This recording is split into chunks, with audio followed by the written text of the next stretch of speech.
Hello everyone, welcome to Swami Vivekanand Institute. Myself Aditi. I am your UGC NET Home Science faculty. So today in this session we are going to discuss about man-made fibers. So whenever we talk about man-made fibers are those fibers which are made by man or which are prepared chemically or synthetically. So manmade fibres वो fibres होते हैं जो कि जिसको हम artificial और synthetic fibres भी बोल सकते हैं। हमने पहले वाले सेशन में नेचुरल फाइबर्स के बारे में डिस्कस किया था। नेचुरल फाइबर्स वो फाइबर्स थे जो कि हमें नेचर से मिल रहे थे।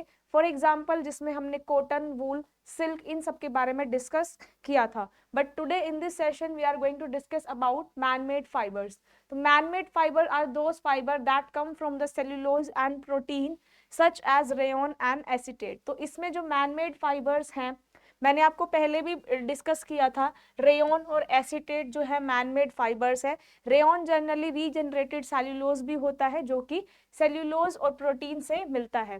तो रीजनरेटेड फाइबर्स में जनरली यहाँ पर रेयन आता है, that is the what are regenerated fibres. तो जब भी रीजनरेटेड फाइबर्स के बारे में हम डिस्कस करते हैं तो रीजनरेटेड फाइबर्स जो होते हैं वो लॉन्ग चेन पॉलीमर से बने हुए होते हैं जिनको हम मॉडिफाई कर सकते हैं बाय यूजिंग केमिकल प्रोसेस। तो जब भी हम मैनमेड फाइबर्स की बात करते हैं, जैसे उसमें हमने रेयन ले लिया, चाहे नायलॉन ले लिया, पॉलिस्टर ले लिया, तो ये सभी में केमिकल प्रोसेसेस इन्वॉल्व होती हैं। तो मैनमेड फाइबर्स में फर्स्ट जो है वो है रेयन। रेयन को हम रीजनरेटेड फाइबर भी बोलते हैं, ये मैंने पहले डिस्कस किया हुआ है। रीजनरेटेड फाइबर मतलब उसको फिर से रीजनरेट किया हुआ है बाय यूजिंग केमिकल प्रोसेस। तो रेयन जो है उसको जब रेयन है, रेयन को हम बोलते हैं आर्टिफिशियल सिल्क। जो ये क्वेश्चन है आर्टिफिशियल सिल्क का, ये जनरली एग्जाम में पूछ लिया जाता है कि rayon is called as artificial silk. तो रेयन अब बनता कैसे है? तो रेयन जो है वो कैसे बनता है, that is made up of the cellulose. तो इसमें क्या है, जो भी आपका सेल्यूलोज मटेरियल होगा वो वुड पल्प हो सकता है, कॉटन, लिंटर्स, ये सब रेयन बनाने में यूज किया जाता है। तो जब भी हम रेयन मैन्युफैक्चरिंग की बात करते हैं, फर्स्ट स्टेप इज स्टिपिंग। स्टिपिंग में क्या होता है, यहाँ पर सबसे पहले विस्कोस बनाया जाता है। जब भी हम विस्कोस रेयन बना रहे हैं तो उसमें फर्स्ट स्टेप होता है स्टिपिंग। स्टिपिंग में हम क्या करते हैं, पल्प जो होता है, जो सेल्यूलोज का पल्प होता है, उसको हम NaOH में ट्रीट करवाते हैं। मतलब पल्प को यहाँ पर NaOH के साथ ट्रीट कराया जाता है एट द मर्सराइजिंग स्ट्रेंथ। अब जब हमने मर्सराइजेशन प्रोसेस के बारे में पढ़ा था, तो मर्सराइजेशन प्रोसेस कौन सी होती है, जिसमें हम फैब्रिक की स्ट्रेंथ जो है वो इम्प्रूव करते हैं। जनरली जो मर्सराइजेशन है वो किसके लिए यूज होता है, कॉटन के लिए। तो इसमें हमने क्या किया था, NaOH के साथ ट्रीट करवाया था अपने फैब्रिक को। यहाँ पर क्या करते हैं, स्टिपिंग में भी यहाँ पर NaOH के साथ पल्प को ट्रीट कराया जाता है। देन उसको जो पल्प शीट्स बनती हैं उसको 18% NaOH में इमर्ज किया जाता है। देन जो एल्केलाई यहाँ पे सेल्यूलोज है वो जनरेट हो जाता है। तो यहाँ पे जो रेयन है वो क्या है, रीजनरेटेड फाइबर। कहाँ से बन रहा है वो, सेल्यूलोज और प्रोटीन से। तो फर्स्ट यहाँ पे जब हम सेल्यूलोज का सॉल्यूशन बना रहे हैं तो स्टिपिंग में क्या करेंगे, पल्प को ट्रीट करेंगे NaOH के साथ, और NaOH के साथ पल्प को ट्रीट करने के बाद जो यहाँ पर जो पल्प की शीट्स बनेंगी उसको देन इमर्ज किया जाएगा 18% NaOH में, जो कि इसकी क्या है, स्ट्रेंथ है। नेक्स्ट जो प्रोसेस है दैट इज श्रेडिंग। श्रेडिंग में क्या करेंगे, जो यहाँ पे शीट्स बनेंगी, शीट्स को हम कन्वर्ट कर देंगे in a light fluffy mass with the help of the machine. यहाँ पे जैसे हमने वूल के केस में पढ़ा था, वूल के केस में जो श्रेडिंग हो रही थी उसमें क्या किया था हमने, फ्लीसेस को रिमूव किया था with the help of the shredder. Shredder is a machine. तो यहाँ पर ऐसे ही इस श्रेडिंग में हम क्या करेंगे, एल्केलाई शीट्स को कन्वर्ट कर देंगे with the help of the machine, जो कि यहाँ पर क्या आएगा, उसके बाद क्रम्स बन जाएंगे, किसके, सेल्यूलोज के। यहाँ पे क्रम्स बन जाएंगे, क्रम्स मतलब स्मॉल पीसेस। तो इस केस में क्या है, सबसे पहला जो प्रोसेस है वो ही स्टिपिंग, जिसमें हमने पल्प को NaOH के साथ ट्रीट करवाया। एल्केलाई जो सेल्यूलोज है वो एज अ प्रोडक्ट यहाँ पर बना उसके बाद स्टिपिंग में हमने इसको 18% NaOH के अंदर जो शीट्स थी उनको इमर्ज कर दिया। श्रेडिंग में with the help of the shredding machine यहाँ पे एल्कलाइज शीट्स को हमने कन्वर्ट कर दिया इनटू द लाइट फ्लफी मास, और यहाँ पर जो बाय प्रोडक्ट मिला वो क्या मिला, सेल्यूलोज के small pieces. Now ageing, ageing ऐसे वर्ड से ही पता चल रहा है, एजिंग में क्या करना होता है, जो हमें ये स्मॉल पीसेस मिलते हैं, जो क्रम्स मिलते हैं, उसको हम एक स्टील कंटेनर में रख देते हैं बहुत ही लंबे टाइम पीरियड के लिए at the temperature for 3 to एक स्पेसिफिक टेम्परेचर पे, और कितने आवर्स के लिए, 3 to 72 आवर्स के लिए हम उसको एक पर्टिकुलर टेम्परेचर पर रख देते हैं, किसको, सेल्यूलोज को, इन अ स्टील कंटेनर। उसके बाद क्या है वहां पे, उसके बाद जब आप उसको निकाल कर देखते हो, उसके बाद वहां पे साइज रिडक्शन किया जाता है, मतलब उसको और स्मॉल पीसेस में कन्वर्ट कर लिया जाता है। तो ये प्रोसेस होती है यहाँ पे मैन्युफैक्चरिंग ऑफ रेयन, जिसमें फर्स्ट जो स्टेप था वो है श्रेडिंग, स्टिपिंग। स्टिपिंग में क्या था, यहाँ पे जो आपका सोल्यूशन था इसका सेल्यूलोज का, उसमें से विस्कोस का सॉल्यूशन में पहले पल्प को ट्रीट करवाते हैं NaOH के साथ, देन पल्प शीट्स को इमर्ज कर देते हैं 18% NaOH में, देन यहाँ पर श्रेडिंग होती है। श्रेडिंग में हम फर्दर क्रम्स में जो सेल्यूलोज होता है उसको क्रम्स में ब्रेक डाउन कर देते हैं। एजिंग के बाद जो क्रम्स निकल कर आते हैं उनको हम स्टील कंटेनर में रखते हैं for 3 to 72 hours at a particular temperature, जिसमें फर्दर साइज रिडक्शन होता है। नेक्स्ट जो स्टेप होती है वो होती है जेंथेशन। इस जेंथेशन में क्या करते हैं, जो यहाँ पे जो हमने एज किया था, जिसमें एजिंग करी थी, उस एल्केलाई सॉल्यूशन के जो क्रम्स होते हैं, एल्केलाई जो सेल्यूलोज के क्रम्स होते हैं, उनको हम वाट्स में रखते हैं। वाट्स क्या होते हैं, बड़े बड़े बैरल्स टाइप में बने होते हैं, जिसमें ये वुडन के जनरली बने हुए होते हैं, और इसमें हम ट्रीट करवाते हैं कार्बन डाइसल्फाइड को 20 से 30 डिग्री सेल्सियस पे, जो कि सेल्यूलोज जेंथेट बन जाता है। मतलब यहाँ पे जेंथेट का सॉल्यूशन बन जाता है, कहाँ पर, इन द प्रोसेस ऑफ जेंथेशन। इसमें क्या किया हमने, जो एजिड वहाँ पे जो सेल्यूलोज के क्रम्स थे उनको ट्रीट करवाया फर्दर, किसमें, एक बड़े बड़े बैरल्स के अंदर रखा और उसमें कार्बन डाइसल्फाइड डाला, जिससे हमें क्या मिला, सेल्यूलोज जेंथेट का सॉल्यूशन। अब प्रोसेस जो होती है डिसॉल्विंग, अब इस जेंथेट जो हमें मिला है उसको हम कास्टिक सोडा में ट्रीट करवाते हैं। जब इसको कास्टिक सोडा में ट्रीट करवाते हैं तो एक रेड या फिर ऑरेंज लिक्विड बनता है, जिसको हम बोलते हैं विस्कोस। ठीक है, रेयन विस्कोस सॉल्यूशन से बन रहा है। तो सबसे पहले प्रोसेस क्या थी यहाँ पर, सबसे पहले स्टिपिंग करा। स्टिपिंग में क्या करा, जो भी यहाँ पे पल्प था उसको NaOH के साथ ट्रीट करवाया, देन उसको जो पल्प की जो शीट्स बनी है, पल्प की शीट्स, उसको फिर हमने इमर्ज किया in the 18% NaOH। Second step में श्रेडिंग करी, जिसमें जो सेल्यूलोज शीट्स थी उनको क्रम्स में, स्मॉल पीसेस में डिवाइड कर दिया, ब्रेक कर दिया।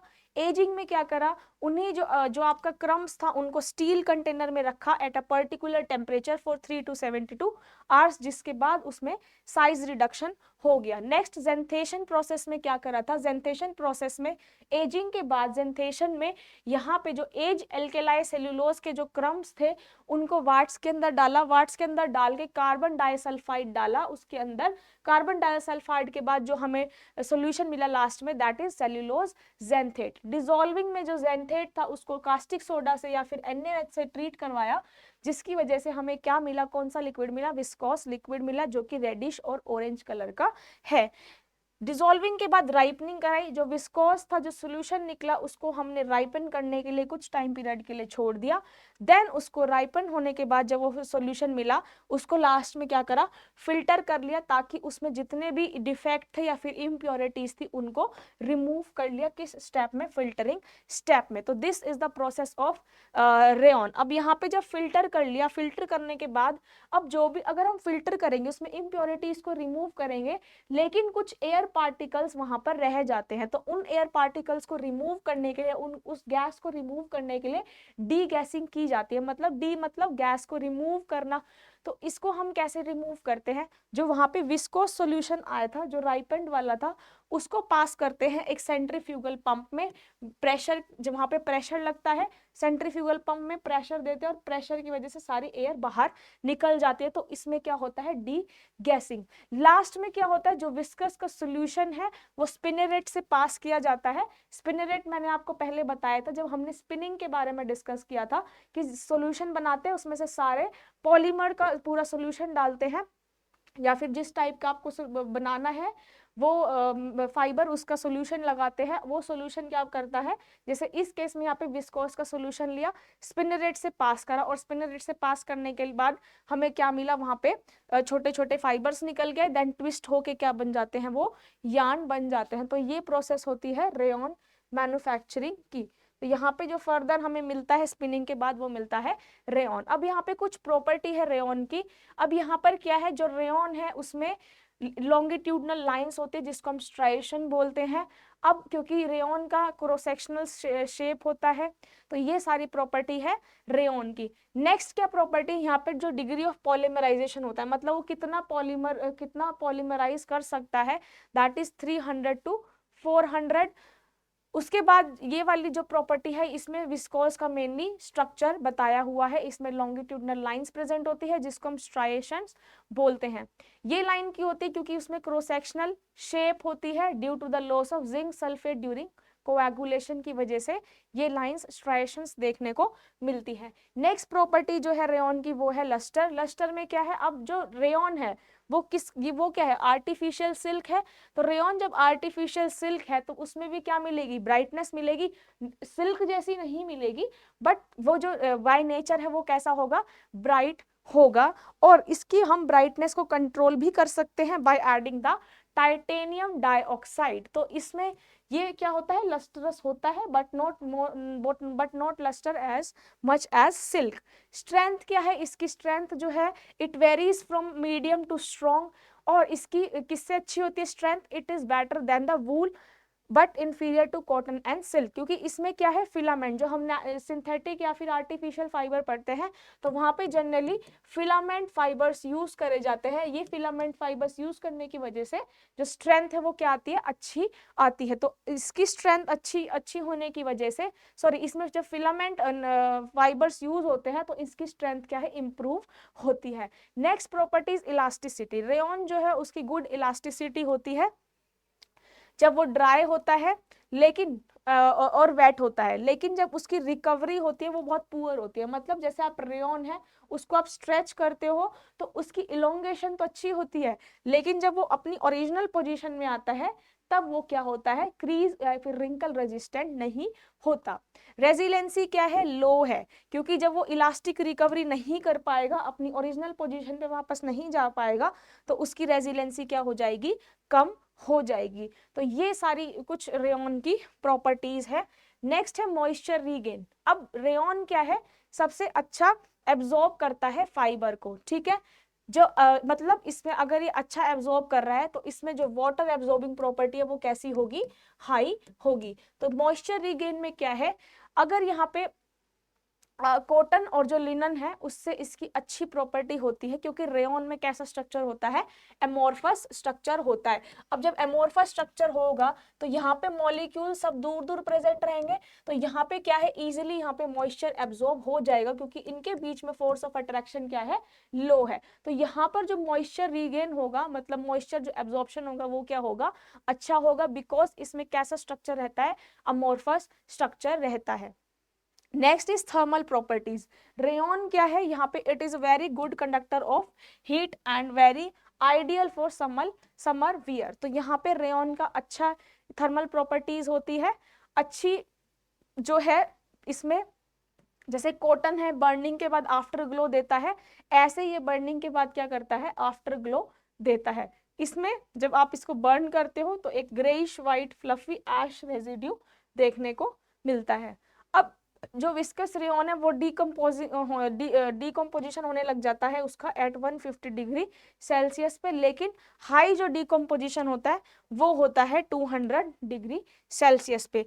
इसलिए हमेशा जो विस्कस जो रेयॉन है उसको जब हम आयरन करते हैं तो हम लो डिग्री पे करते हैं। अच्छा, ये भी जो सिल्क है वो बहुत ज्यादा महंगा आता है, इसलिए कई बार उसमें रेयॉन का मिक्सचर डाल देते हैं, जिससे उसकी कॉस्ट क्या है, रिड्यूस हो जाती है, क्योंकि जो रेयन है it is similar to the silk, silk जैसा ही रेयन दिखता है।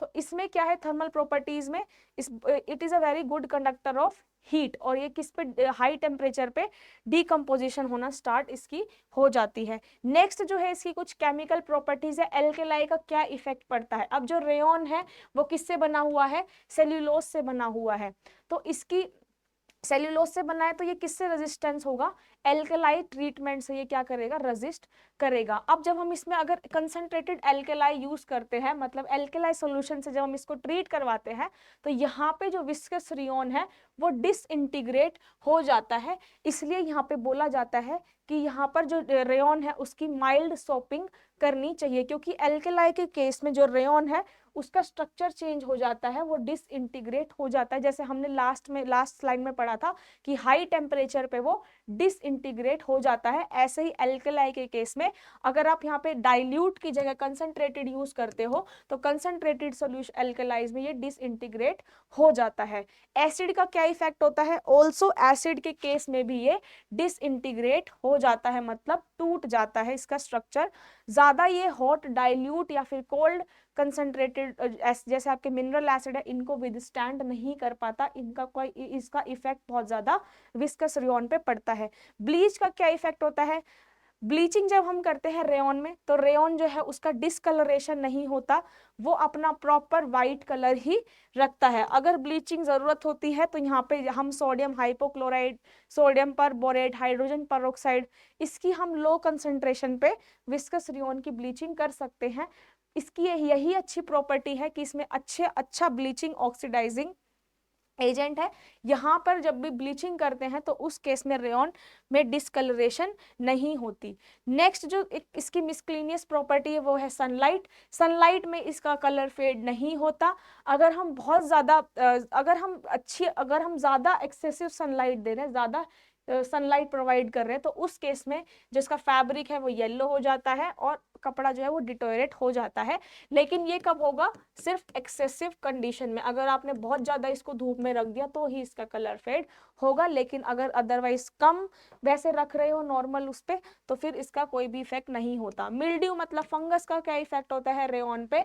अब यहाँ पे क्या है, वो सेल्यूलोज से बनी हुई है, जब सेल्यूलोज से बनी हुई है तो वहां पर क्या होगा, मॉइस्चर ज्यादा होगा, जहां मॉइस्चर ज्यादा होगा वहां पर ही फंगस ज्यादा लगेगी, तो इसलिए रेयन के केस में जो फंगस अटैक है वो क्या होगा, हाई होगा। इसलिए इस कपड़े को ज्यादातर मॉइस्चर वाली कंडीशंस में नहीं रखना चाहिए, क्योंकि फंगस वहीं पे ज्यादा अटैक करती है जहां पे ज्यादा मॉइस्चर होता है। मोथ का, कीड़ों का क्या इफेक्ट होता है यहाँ पे, मोथ का क्या इफेक्ट होता है, यहाँ पर जो सिल्वर फिश है, सिल्वर एक फिश होती है, आप देखना इसकी पिक्चर कभी, तो सिल्वर फिश एक छोटी सी टाइप का कीड़ा होता है, फिश की शेप में होती है, जिसको हम बोलते हैं silver fish.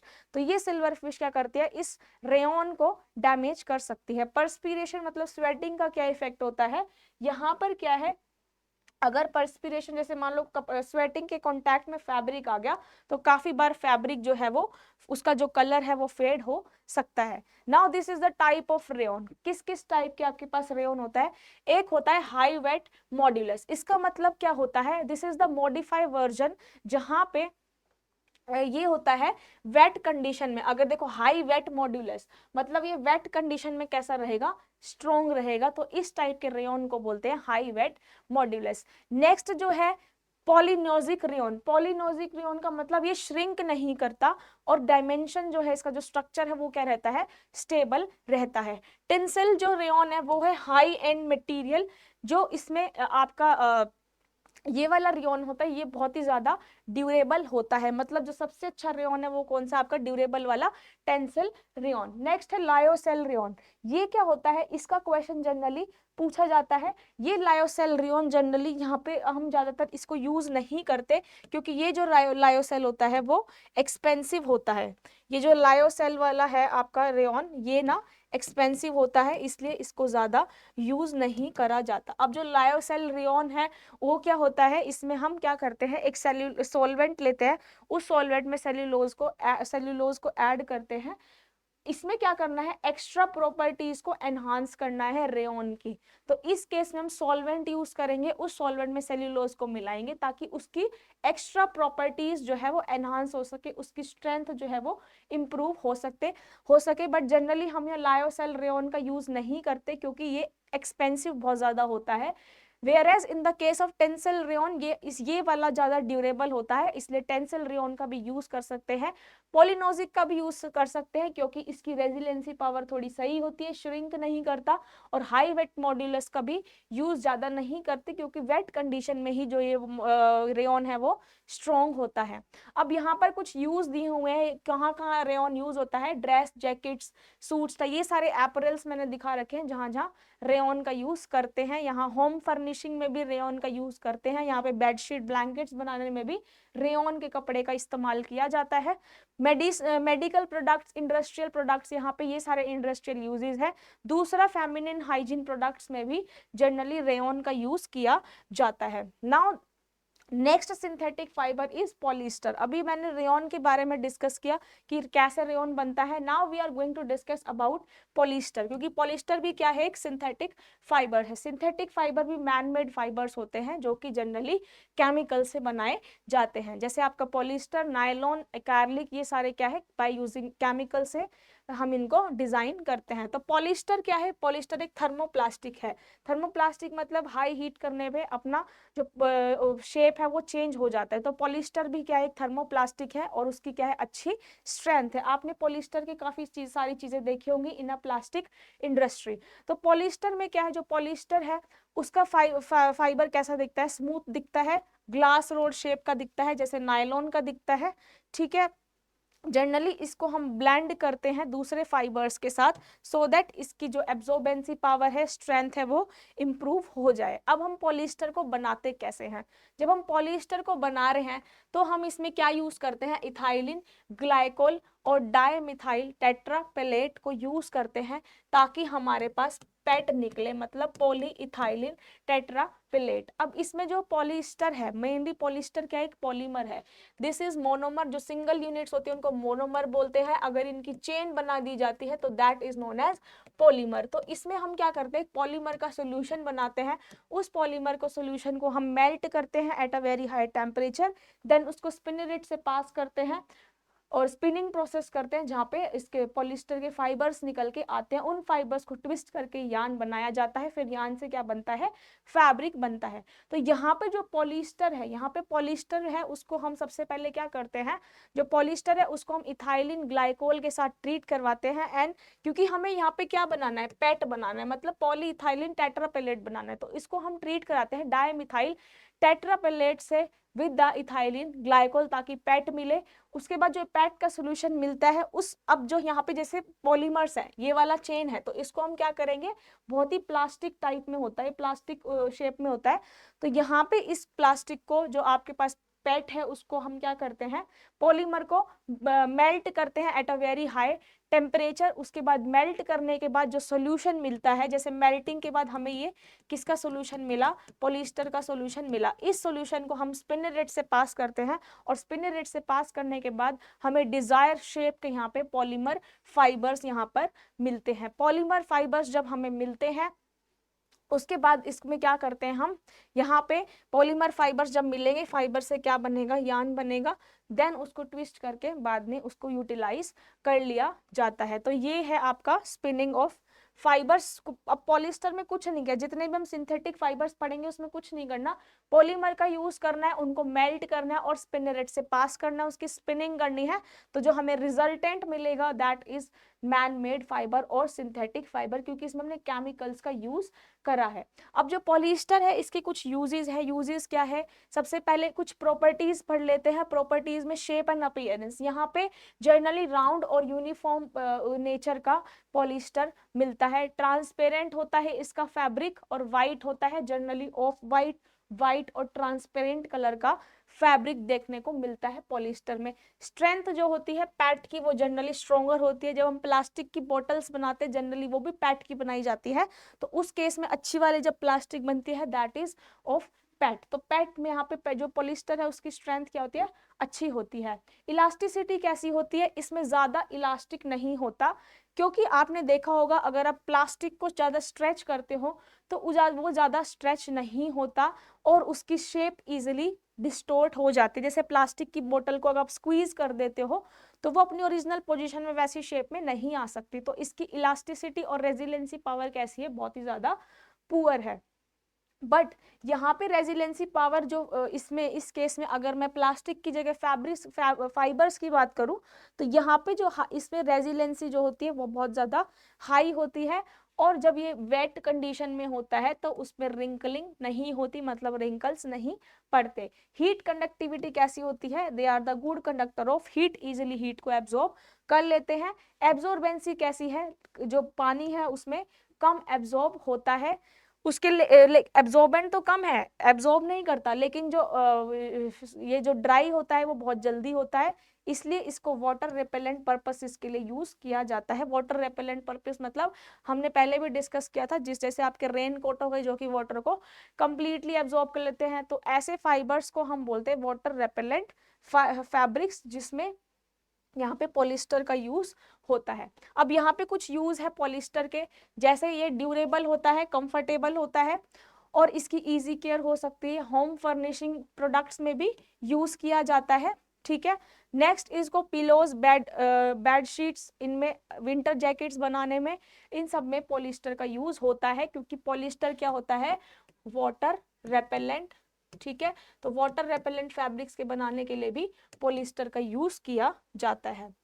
Now this is the method of manufacturing of nylon. अब हमने पहले क्या पढ़ा था, हमने पढ़ा था पॉलिस्टर। यहाँ पर नायलॉन कैसे बनता है, नायलॉन 66 जो है ये यूनिट है नायलॉन की, जो कि सबसे ज्यादा यूज की जाती है for making the apparels and home furnishing.